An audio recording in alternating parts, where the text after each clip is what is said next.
Le bilan de la saison. On va vraiment se concentrer sur la Ligue 1 parce que je ne sais pas si vous le savez, on a déjà gagné la Coupe de France, on en a parlé à plusieurs reprises. Le TFC termine cette saison 13e avec 46 points.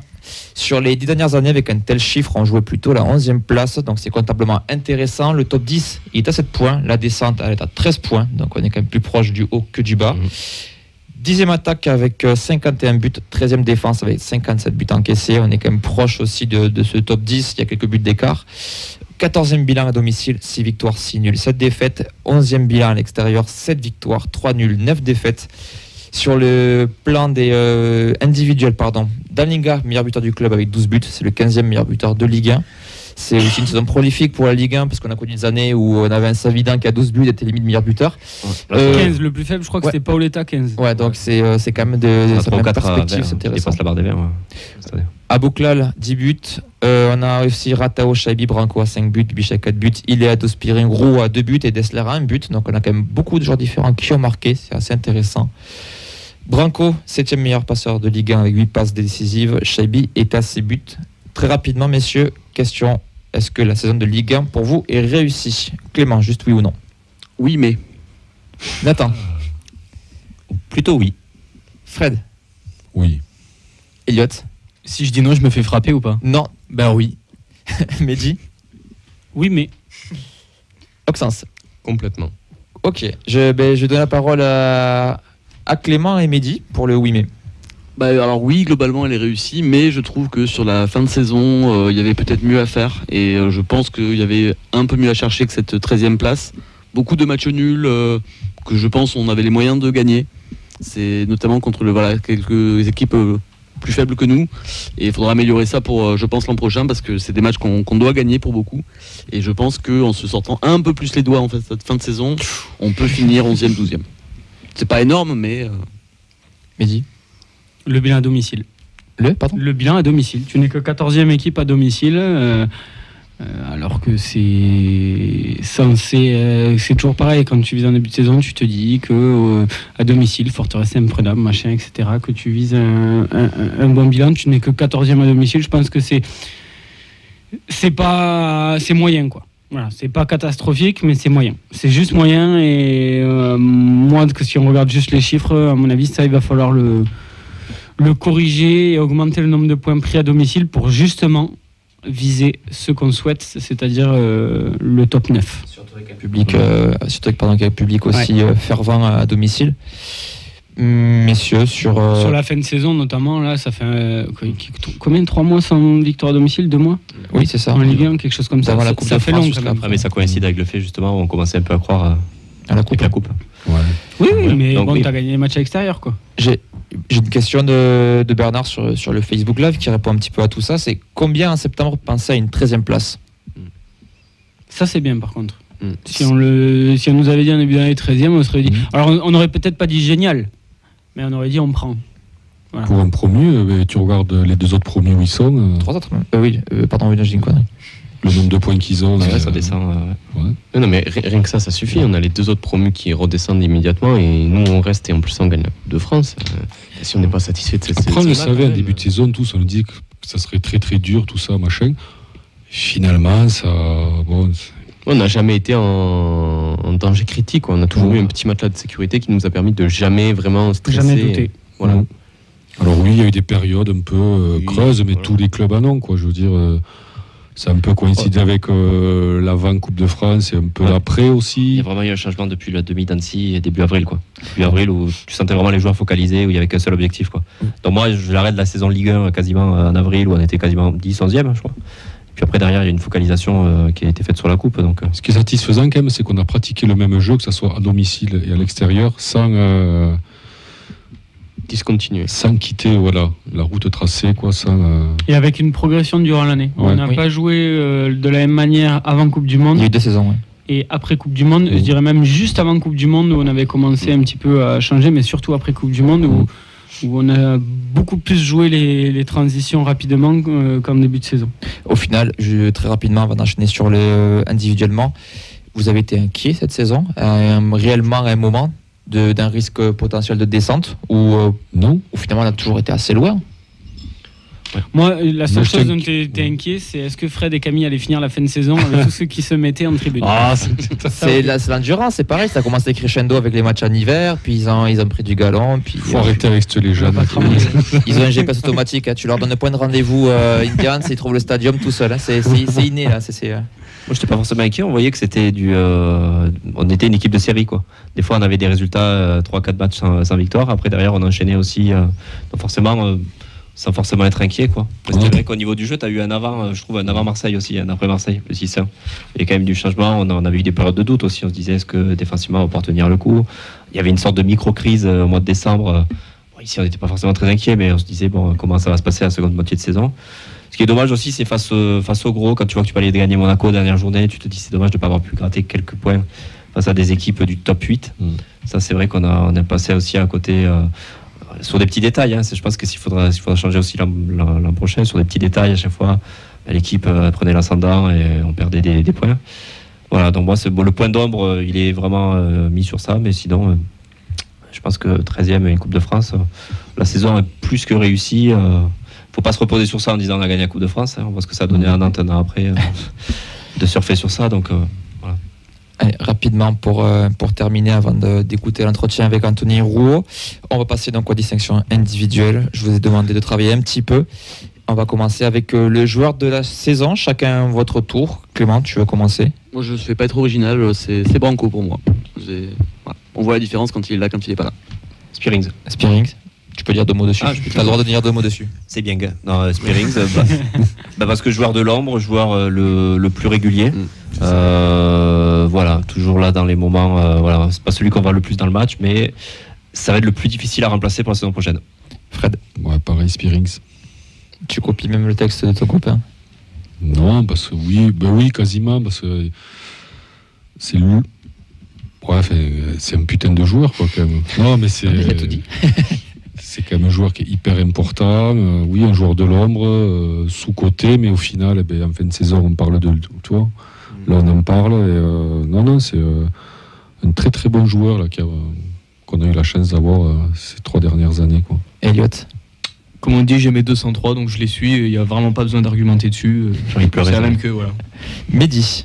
Moi, je l'ai déjà donné tout à l'heure. Et c'était le même. Hein. C'était Spearings. Oxens. Bon, moi, je me range à l'avis général. C'était Spearings. La confirmation, parce que juste sur les 3 recrues, même si on ne parle pas juste de la saison, le plus régulier sur les 3 saisons, c'est lui. Puisqu'on se rappelle que Branco n'était pas forcément titulaire la première année. Donc ça a été vraiment un métronome sur les 3 ans qu'il a passé chez nous. Et franchement, ça va être très dur, très très très dur de remplacer l'abattage qu'il avait, et tous les ballons qu'il grattait, le caractère qu'il avait, sa capacité à faire les petites fautes qui vont bien pour couper le jeu, son caractère, tout ça quoi. Et puis même s'il n'était pas forcément tout le temps parfait, notamment dans le jeu long, où c'est une petite faiblesse, il va nous manquer. Franchement, lui, il va nous manquer.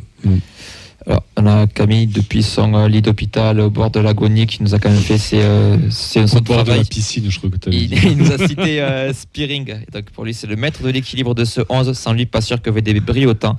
Il fait une énorme saison et j'espère que ça lui ouvrira les portes d'un grand club. Il sera dur à remplacer. On va passer à la recrue de la saison. Pour toi, Clément. Encore une fois, je vais faire dans le pas original. Pour moi, c'est Dalinga. S'il nous a porté avec ses buts, que ce soit en Ligue 1 et en Coupe de France. J'ai fait sur les 2 mercatos, moi j'ai dit recrue été Dalinga, recrue hiver Kamanzi. J'aurais pu dire Soiseau, mais Soiseau il a une période de creux, Kamanzi j'ai trouvé beaucoup plus régulier. Fred. Moi j'étais parti, alors le critère sportif pur, donc la recrue de la saison pour moi fait bosser à Bouclal. Mais après il y a l'histoire du maillot, ça vient de ternir, mais bon. Sur le sportif. Sur le sportif, moi c'est à Bouclal. C'est un très très bon joueur quoi, franchement. Je trouve qu'il a fait une très très belle première saison quoi. Mais il y a cette histoire jusqu'au 15 mai à Bouclal quoi. Ouais, et après Dalinga derrière qui arrive juste c'était pas évident pour Dalinga, il arrivait quand même avec un petit statut là, 40 buts en une saison, tout ça, machin, il a eu du mal à s'adapter, il a commencé à être critiqué, l'ombre de Illy, tout ça. Et finalement il fait une belle saison, 12 buts en D1. C'est pas donné à tous les clubs d'avoir un buteur à 12 buts quoi. Ouais, c'est ça. Ouais. Puis le mettre dans les tops maintenant, quoi. Surtout qu'à mi-saison, c'était un peu la persona non grata. On pleurait Illy. C'est ça, ouais. Ouais. Et puis tu sens que ça va devenir. Il y a du mental, quoi. Un grand joueur, quoi, je pense. Ouais. Elliot. Je pense que personne n'a le même que moi, mais je vais dire Dalinga. Non, mais statistiquement, c'est le meilleur buteur du club. Il a prouvé que c'est un bon buteur. Et puis, hop, ça s'arrête là. Toi, t'es efficace, j'aime beaucoup. Mehdi. Comme il dit. Un peu les mêmes raisons que Fred pour Abouklal. Voilà, vous avez compris ce que j'en pensais. Par contre, contrairement à Nathan, moi je mets Soiseau. Parce que il a remplacé Silla qui commençait à être un peu chouchou, etc. Et puis même quoi. Même s'il a eu sa période de creux, qui est normale sans avoir de préparation, il y a quelque chose, quoi. C'est le genre de joueur qui va nous faire, et c'est déjà le cas, au stade, et voilà, et qui, sans être juste un joueur de cirque ou de highlights là, de maintenant, il est quand même assez régulier, et même s'il a des petits trous, mais bon, c'est sa manière de jouer, et pour moi, c'est une grande réussite. Peut-être le futur capitaine aussi. Ce sera aussi un des enjeux de la saison prochaine. Si le vestiaire devient un peu espagnol, quoi. J'ai la Berthe qui arrive.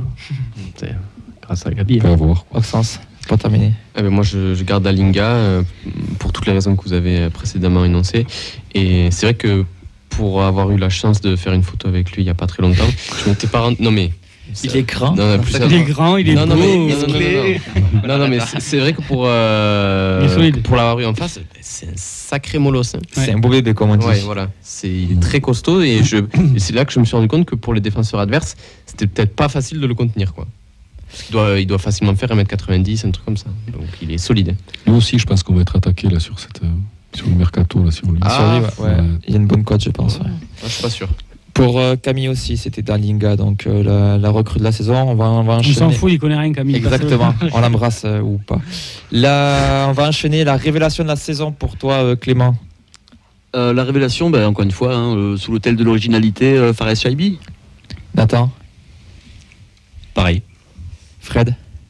Chaibi. Et j'aurais bien rajouté. Vas-y. J'aurais bien rajouté Costa quand même. Elliot. Soiseau. Mehdi.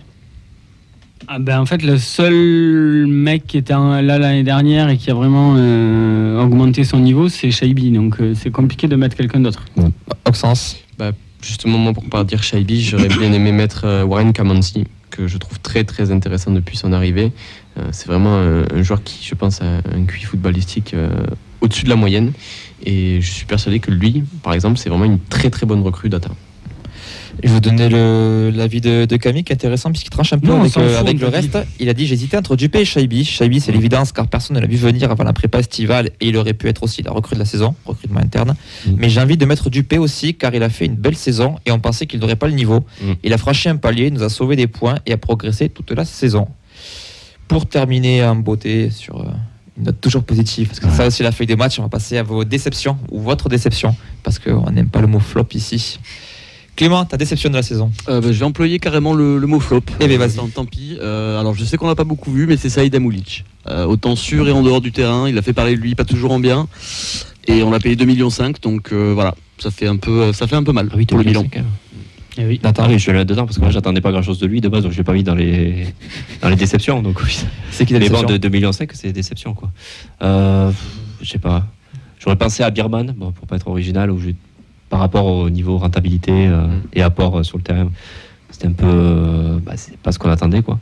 Sinon après, Ado aussi, on a une déception dans le sens où c'est un joueur que j'aime bien aussi, mais on sent que voilà, c'est un joueur qui plafonne un peu en confiance et tu profites qui, je pense, a atteint son seuil et qui pourra pas aller.